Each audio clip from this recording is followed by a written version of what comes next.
जय श्री राधे। श्रीमद् भगवद गीता अध्याय 1 श्लोक 8। यहाँ पर अभी द्रोणाचार्य और दुर्योधन की वार्तालाप चल रही है।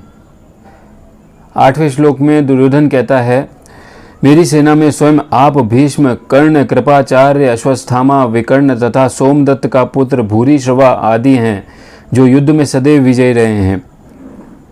9वें श्लोक में ऐसे अन्य अनेक वीर भी हैं जो मेरे लिए अपना जीवन त्याग करने के लिए उद्यत है। वे विविध प्रकार के हथियारों से सुसज्जित हैं और युद्ध विद्या में निपुण हैं।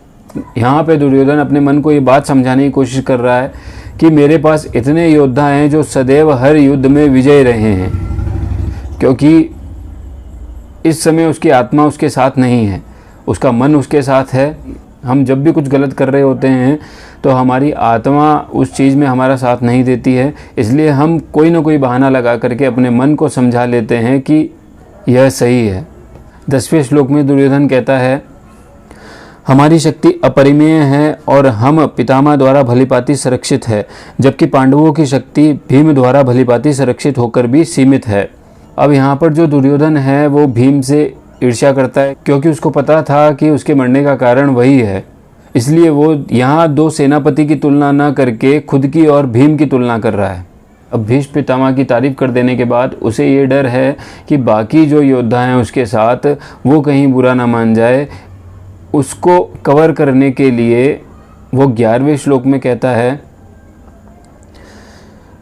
अतएव सैन्य व्यूह में अपने अपने मोर्चे पर खड़े रहकर आप सभी भीष्म पितामह को पूरी तरह से सहायता प्रदान करें। यहाँ दुर्योधन को भीष्म पितामह और द्रोणाचार्य पर इतना विश्वास इसीलिए था क्योंकि जब द्रौपदी का चीरहरण हुआ था उस समय भीष्म पितामह और द्रोणाचार्य की तरफ से किसी प्रकार की कोई प्रतिक्रिया नहीं थी। उस बात को सोच करके दुर्योधन पूर्ण रूप से आश्वस्त था कि भीष्म पितामह और द्रोणाचार्य उसका पूर्ण सहयोग करेंगे। यहाँ दुर्योधन की सोच गलत थी, क्योंकि भीष्म पितामह और द्रोणाचार्य कर्तव्य के अधीन होकर के उसके साथ युद्ध कर रहे थे, लेकिन दुर्योधन मान बैठा कि द्रौपदी के लिए उन दोनों ने कुछ नहीं कहा, मतलब वो दोनों उसके समर्थन में हैं। अगले वीडियो में 12वें श्लोक से हम आगे बढ़ेंगे।